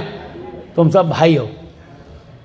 रब्बी गुरु भी ना खिलाना, तुम्हारा एक ही स्वामी अर्थात यीशु मसीह। इसलिए कोई तुम्हें पापा जी बोले, फादर बोले, रोक देना, मुझे फादर पापा जी मत बोल, यीशु मसीह को बोलना। हालेलुया। सो लिखा है वह पिसे हुओं का न्याय चुकाता है और भूखों को रोटी देता है, या वह बंधुओं को छुड़ाता है, जो बंदी हैं उन भाई बंधुओं को बंधन में उनको छुड़ाता है, या वह अंधों को आंखें देता है, या वह झुके हुए को सीधा खड़ा करता है, या वह धर्मियों से प्रेम रखता है, या वह परदेशियों की रक्षा करता है, और अनाथ और विधवाओं को तो संभालता है, परंतु दुष्टों के मार्ग को टेढ़ा मेढ़ा करता है। वह सियोन यहोवा सदा के लिए तेरा परमेश्वर पीढ़ी पीढ़ी तक राज्य करता रहेगा। यहाँ की स्तुति करो। आमीन। मत्ती 23 अध्याय निकालते हैं।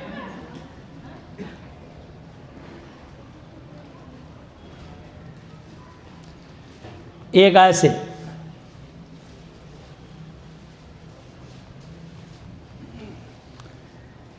तब यीशु ने भीड़ और अपने चेलों से कहा, शास्त्री और फरीसी मूसा की गद्दी पर बैठे हैं।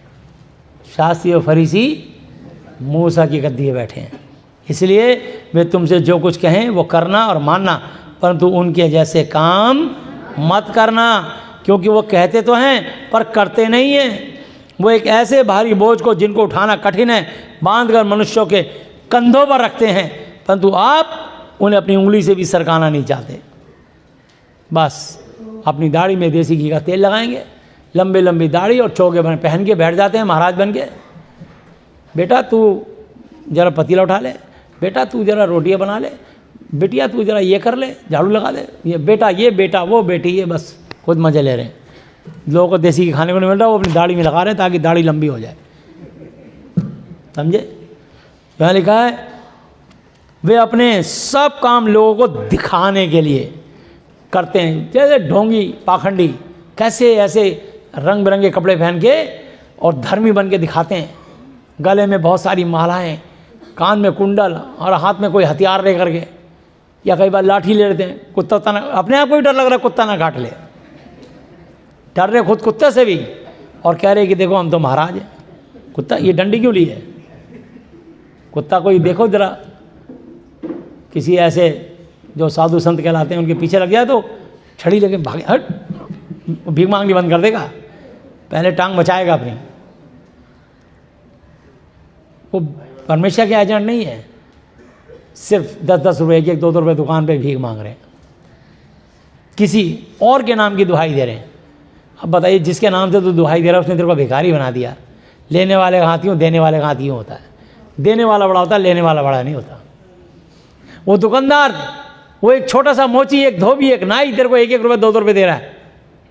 सच बताऊं, जिसके नाम की तू दुहाई दे के कह रहा है, बच्चों फलाना तेरा भला करेगा, अबे तेरा तो भला हुआ नहीं, भिखारी बना दिया तेरे को उसने, उसका क्या भला होगा? तो यहाँ लिखा है वे अपने सब काम लोगों को दिखाने के लिए करते हैं। वे अपने तावीज़ों के चौड़े करते, अपने वस्त्रों के कोरे बढ़ाते हैं, चौके बढ़ाते हैं, जेवनारों में मुख्य मुख्य जगहें और सभा में मुख्य मुख्य आसन, और बाजारों में उनको नमस्कार, और मनुष्यों में रब्बी गुरु जी कहलाना उन्हें भाता है। लोग कहते गुरु जी प्रणाम, महाराज जी प्रणाम, पंडित जी प्रणाम, मौलवी साहब प्रणाम, पादरी साहब, अरे भाई पाई जी, सब मतलब सब धर्म के लोग अपने विशेष वस्त्र पहन के विशेष बन जाते हैं। अरे पेड़ अपने फलों से पहचाना जाता है, तुम्हें काय को चौका शौका पहनने की जरूरत है? अगर तुम्हारे साथ परमेश्वर की सच्चाई है तो प्रकट हो जाएगी कामों के द्वारा। हालेलुया। एलिया के साथ परमेश्वर की सामर्थ्य। एलिया ने कहा यदि मैं परमेश्वर का भक्त हूँ, अभी आकाश से आग उतरे और तुम सबको भस्म कर दे। 51 आदमी जल के राख हो गए। दूसरा ग्रुप आया, उन्होंने कहा ए एलिया नीचे उतर, राजा तुझे बुलाता है। उसने कहा बदतमीजी से बात करते हो, यदि मैं परमेश्वर का भक्त हूँ तो अभी आकाश से आग गिरे और तुम सारे भस्म हो जाओ। वहीं 51, एक उनका नेता, 50 सैनिक की टीम, 102 सिपाही मर गए। राजा ने फिर तीसरा ग्रुप भेजा, एलिया को बुला के लाओ। पर तीसरे ग्रुप का जो प्रधान था वो समझ गया कि ये छोटा मोटा आदमी नहीं है, प्रभु का दास है। उसने आदर से कहा मेरा प्रणाम स्वीकार हो, राजा का आदेश है, राजा आपको याद करता है, मैं चाहता हूँ कि आप मेहरबानी करके राजा के पास चलें तो आपकी बड़ी कृपा होगी। तो प्रभु का आत्मा ने कहा इनको कुछ श्राप मत दियो, इनके साथ चला जा। हालेलुया। तो मैं आपको बताना चाहता हूँ कि प्रभु के दास अगर क्रोध में आ जाएं, अगर उनके मुंह से एक ऐसी बात निकल गई ना, तो याद रखना उस सामने वाले का पनपना मुश्किल हो जाएगा। इसलिए कभी प्रभु के दास का दिल नहीं दुखाना, वरना संकट में आ जाओगे। प्रभु कहता तुम चुपचाप और शांत रहो, या वह आप ही तुम्हारी ओर से लड़ेगा। निर्गमन 14 पे लिखा है, पहला तिमोथी 5:17 पे लिखा है कि प्रभु के दास 2 गुना आदर के योग्य समझे हैं। हालेलुया। इसलिए गलती मत कर देना ऐसी। मैं लिखा है परंतु तुम, अब ये प्रभु हमको सिखा रहा है, सारे पास्टरों को, सारे बिशप को, जो अपने आप को यीशु मसीह के बाइबल का प्रचार करते हैं, पूरे दुनिया के हर प्रचारक को ये प्रभु का आदेश है, यह आज्ञा है, यह ऑर्डर है। अब कौन मानता है नहीं मानता ये उसका निजी फैसला है। और इसी के द्वारा उसका न्याय होगा। यहाँ लिखा है, परंतु तुम पास्टर हो, बिशप हो, ऊंचे पद पे बैठे वाले लोगों, तुम रब्बी गुरु ना कहलाना, क्योंकि तुम्हारा एक ही गुरु है और तुम सब भाई हो। हालेलुया। तो औरतें हैं तो बहन हैं और आदमी है तो भाई हैं, हम सब आत्मिक भाई बहन हैं। हालेलुया। ये प्रभु की आज्ञा है। इसलिए कोई तुमको बोले फादर या पापा जी तो उसको रोक देना, खबरदार मुझे मत बोलना, प्रभु की आज्ञा नहीं तो मेरे को दंड होगा। न्याय के दिन मेरी पुस्तक लिखी जा रही है। हालेलुया। और पृथ्वी पर किसी को अपना पिता ना कहना, पिता को इंग्लिश में कहते हैं फादर। किसी पास्टर को फादर मत बोलना, चाहे पूरा चर्च उसको फादर बोले, पर तुम मत बोलना, बोलना ब्रदर। ब्रदर मेरी आपसे रिक्वेस्ट है, हो सकता है थोड़ा चिढ़ जाए आपसे, सब मुझे फादर बोलते हैं, मुझे ब्रदर बोल रहा है। खोल के दिखा देना मत्ती 23:9 आयत। हालेलुया। और पृथ्वी पर किसी को अपना पिता ना कहना, क्योंकि तुम्हारा एक ही पिता है जो स्वर्ग में है। कहाँ है हमारा पिता? स्वर्ग में, यीशु मसीह नासरी। हालेलुया। और स्वामी जी, स्वामी भी ना कहलाना, क्योंकि तुम्हारा एक ही स्वामी अर्थात यीशु मसीह, जो तुम में बड़ा हो वो तुम्हारा सेवक बने। जो कोई अपने आप को बड़ा बनाएगा, न्याय के दिन जब प्रभु उसका न्याय करेंगे वो छोटा किया जाएगा, और जो कोई धरती पर अपने आप को छोटा बनाएगा वो न्याय के दिन प्रभु यीशु मसीह का स्वर्ग में बड़ा किया जाएगा। तो जिसको यहाँ डायरेक्टर बनना है वो यहाँ डायरेक्टर बन जाए, तो स्वर्ग में वो चपरासी से भी नीचे पद पे चला जाएगा। जैसे कहते हैं कच्चों में लगे हुए हैं, चपरासी नीचे पद क्या होगा? काम तो चपरासी कर रहे हैं पर परमानेंट नहीं है। ये हालत है। जो अपने आप को यहाँ बिल्कुल छोटा बना के रखेगा, कितने भी लोग उसकी इज्जत और सम्मान करें, पर कहे नहीं मैं तुम्हारा भाई हूँ, बताओ मैं आपकी क्या सेवा कर सकता हूँ। हालेलुया। तो प्रभु की आज्ञा को याद रखना, बाइबल से अपने आप को कंफर्म करना। तो यहाँ लिखा है, जो अपने आप को छोटा बनाएगा वो बड़ा किया जाएगा। हे कपटी शास्त्रियों फरीसियों, तुम पर हाय, तुम मनुष्यों के विरोध में स्वर्ग के राज्य का द्वार बंद करते हो, ना तो आप ही उसमें प्रवेश करते हो और ना उसमें प्रवेश करने वालों को प्रवेश करने देते हो। हालेलुया। तो बहुत सारे पास्टर हैं जो लोगों के लिए ठोकर के कारण बनते हैं।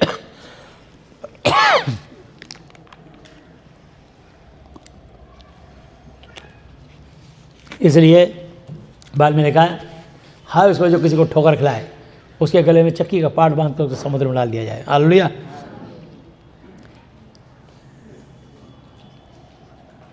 चौदह दोबारा पढ़ूंगा।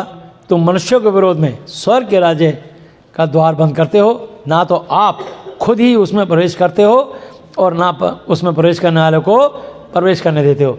हे कपटी धोखेबाज शास्त्रियों और फरीसियों, तुम पर हाय, तुम एक जन को, एक व्यक्ति को अपने मत में, अपने विश्वास में लाने के लिए सारे जल और सारे थल भूमंडल पर फिरते हो, और जब वो विश्वास में आ जाता है, विश्वासी बन जाता है, उसे अपने से दूना नारकिया बना देते हो। कैसे? व्यवस्था मनवा के। तेरा बपतिस्मा हुआ? नहीं। कौन सा बपतिस्मा? Water baptism. यानी तो मुझे ईसाई बनाना चाहता है, तू स्वर्ग में नहीं जाएगा, तेरा प्रचारक गलत है। मैंने आता 25 साल में किसी को भी वाटर बैप्टिज्म नहीं दिया। किसी को दिया है? एक गवाही दे कोई।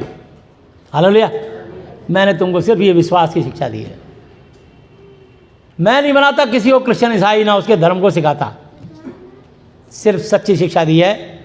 यीशु मसीह को आप वचन का आदर करें और यीशु मसीह के वचन के अनुसार चलें, तो आशीष पर आशीष तुम पर और तुम्हारी 1000 पीढ़ियों पर बरसेगी। आमीन। तो इसलिए हे अंधे को, तुम पर हाय जो कहते हो कि यदि कोई मंदिर की शपथ खाए तो कुछ नहीं, परंतु यह कोई मंदिर के सोने की सौगंध खाए तो उससे बंध जाएगा। हे अज्ञानियों और अंधों, कौन बड़ा है, सोना या वह मंदिर जिससे सोना पवित्र होता है? फिर कहते हो कि यदि कोई वेदी की शपथ खाए तो कुछ नहीं, परंतु जो भेंट उस पर है, यदि कोई उसकी शपथ खाए तो बंध जाएगा। हे अंधों, कौन बड़ा है, भेंट या वेदी जिससे भेंट पवित्र होता है? इसलिए जो वेदी की शपथ खाता है वह उसकी जो कुछ उस पर है उसकी भी शपथ खाता है, और जो मंदिर की शपथ खाता है वो उसकी और उसमें रहने वालों की भी शपथ खाता है, और जो स्वर्ग की शपथ खाता है वो परमेश्वर के सिंहासन की और उस पर बैठने वाले की भी शपथ खाता है। हे कपटी शास्त्रियों फरीसियों, तुम पर हाय, तुम पुदीने और सौंफ और जीरे का दशवांश देते हो। इस वचन को ध्यान से सुनना। कई शिक्षक इसको बोलते हैं नए नियम में दशवांश के लिए कहीं नहीं लिखा, ये मैं दिखा रहा हूँ आपको मत्ती 23:23 पे। हालेलुया। हे कपटी शास्त्रियों फरीसियों, तुम पर हाय, तुम पुदीने और सौंफ और जीरे का दशवांश देते हो, परंतु तुमने व्यवस्था के गंभीर वचनों को अर्थात न्याय और दया और विश्वास को छोड़ दिया है। चाहिए था कि इन्हें भी करते रहते और उन्हें भी ना छोड़ते। हे अंधे अगुओ, तुम मच्छर को तो छान डालते हो, परंतु ऊँट को निगल जाते हो। हे कपटी शास्त्रियों फरीसियों, तुम पर हाय, तुम कटोरे और थाली को ऊपर ऊपर से तो मांजते हो, परंतु भीतर अंधेरे असंयम से भरे हैं। हालेलुया। जैसे हलवाई, उसको पता पूरी खीर सब्जी अंदर बननी है, वो कढ़ाई को ईंट से रगड़ के चमकाता है, लेकिन बाहर से कढ़ाई कैसी होती है? बिल्कुल काली। इसीलिए लोग अपना बाहर से मेकअप करते हैं, बाहर से स्मार्ट, हैंडसम, खूबसूरत, अपनी डेंटिंग बेंटिंग करके, लेकिन अंदर दिल में मलिनता, गंदगी से भरे हुए। हालेलुया। तो परमेश्वर चाहता है कि हम भीतर से स्वच्छ हो जाएं। हे अंधे फरीसी, पहले कटोरे और थाली को भीतर से मान कि वो बाहर से भी स्वच्छ हों। हे कपटी शास्त्रियों और फरीसियों, तुम पर हाय, तुम चूना फिरी हुई कब्रों के समान हो, जो ऊपर से सुंदर दिखाई देती है, परंतु भीतर मुर्दों की हड्डियों और सब प्रकार की मलिनता से भरी है। इसी रीति से तुम भी ऊपर से मनुष्यों को धर्मी दिखाई देते हो, परंतु भीतर कपट और अधर्म से भरे हो। हे कपटी शास्त्रियों फरीसियों, तुम पर हाय, तुम भविष्यवक्ताओं की कब्रें संवारते और धर्मियों की कब्रें बनाते हो, और कहते हो कि यदि हम अपने बाप दादों के दिनों में होते तो भविष्यवक्ताओं की हत्या में उनके साझी ना होते। इससे तुम अपने पर आप ही गवाही देते हो कि तुम भविष्यवक्ताओं के घातकों की संतान हो। सो तुम अपने बाप दादों के पाप का घड़ा भर दो। हे सांपों, हे करेंतों के बच्चों, तुम नरक के दंड के से क्यों कर कैसे बचोगे? इसलिए देखो, मैं तुम्हारे पास भविष्यवक्ताओं और बुद्धिमानों और शास्त्रियों को भेजता हूँ, और तुम उनमें से कितनों को मार डालोगे और क्रूस पर चढ़ाओगे, और कितनों को अपनी सभाओं में कोड़े मारोगे, और एक नगर से दूसरे नगर में खदेड़ते फिरोगे, जिससे धर्मी हाबिल से लेकर बिरिक्याह के पुत्र जकर्याह तक, जिसे तुमने मंदिर और वेदी के बीच में मार डाला था, जितने धर्मियों का लहू पृथ्वी पर बहाया गया है, वह सब तुम्हारे सिर पर पड़ेगा। मैं तुमसे सच कहता हूँ कि ये सब वचन इस समय के लोगों पर आ पड़ेंगे। हे यरूशलेम, तू जो भविष्यवक्ताओं को मार डालता है और जो तेरे पास भेजे गए उन्हें पत्थरवाह करता है, कितनी ही बार मैंने चाहा कि जैसे मुर्गी अपने बच्चों को अपने पंखों के नीचे इकट्ठे करती है, वैसे ही मैं भी तेरे बालकों को इकट्ठे कर लूं, परंतु तुमने ना चाहा। देखो, तुम्हारा घर तुम्हारे लिए उजाड़ छोड़ा जाता है, क्योंकि मैं तुमसे कहता हूँ कि अब से जब तक तुम ना क्या होगे कि धन्य है वह जो प्रभु यीशु मसीह के नाम से आता है, तब तक तुम मुझे फिर कभी ना देखोगे। हालेलुया।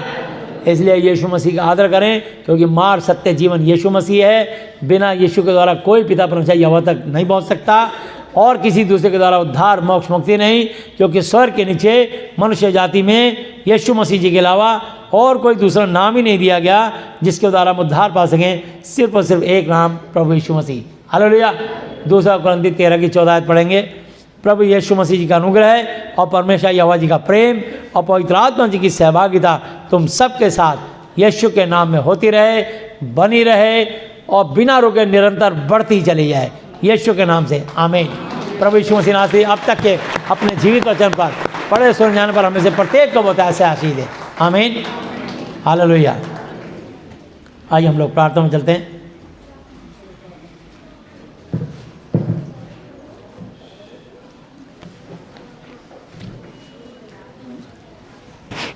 हे हमारे पिता, आप जो स्वर्ग में हैं, आपका नाम पवित्र माना जाए, आपका राज्य आए, आपकी इच्छा जैसी स्वर्ग में पूरी होती है वैसे पृथ्वी पर भी हो। हमारे दिन भर की रोटी आज हमें दें, और जिस प्रकार हमने अपने अपराधियों को क्षमा किया है, वैसे ही आप भी हमारे अपराधों को क्षमा करें, और हमें परीक्षा में ना लाएं, परंतु बुराई से बचाएं, क्योंकि राज्य और पराक्रम और महिमा सदा ही आपके हैं, मेरे प्रभु यीशु मसीह जी के नाम से आमीन। हालेलुया। प्रभु यीशु मसीह जी, आज मैंने जितना भी वचन सुना, ये सब वचन मेरे और मेरे परिवार के हर सदस्य के जीवन में 1000 गुना फल लाए। प्रभु यीशु मसीह जी, आज मैं इस धरती पर अपने पूरे दिल से अपने सब अपराधियों को क्षमा करता हूँ और आपसे प्रार्थना, विनती और निवेदन करता हूँ कि आप भी मेरे पापों को, श्रापों को, गुनाहों को, गलतियों को, जाने जानी भूलों को क्षमा कर दीजिए। यीशु मसीह जी, आज से आप ही मेरे पिता, गुरु और परमेश्वर हो। मैं आपका बेटा, चेला और विश्वासी हूँ। यीशु मसीह जी, आप मुझे और मेरे परिवार के हर सदस्य को मानसिक चिंताओं से, आर्थिक समस्याओं से, शारीरिक बीमारियों से और हर तरह की अशुद्ध आत्माओं से आज़ाद, चंगा, स्वस्थ कर दीजिए और हमें आशीष दीजिए और अपनी महिमा के लिए मुझे और मेरे आने वाली पीढ़ियों को अपनी महिमा के लिए बढ़ चढ़ के बहुतायत से इस्तेमाल करें। मेरी प्रार्थनाओं को सुनने के लिए धन्यवाद। धन्यवाद पिता यहोवा जी, धन्यवाद प्रभु यीशु मसीह जी, धन्यवाद पवित्र आत्मा जी, मेरे प्रभु यीशु मसीह जी के नाम से आमीन। Hallelujah, hallelujah, hallelujah. बोलो प्रभु यीशु मसीह जी की। यीशु की महिमा करें।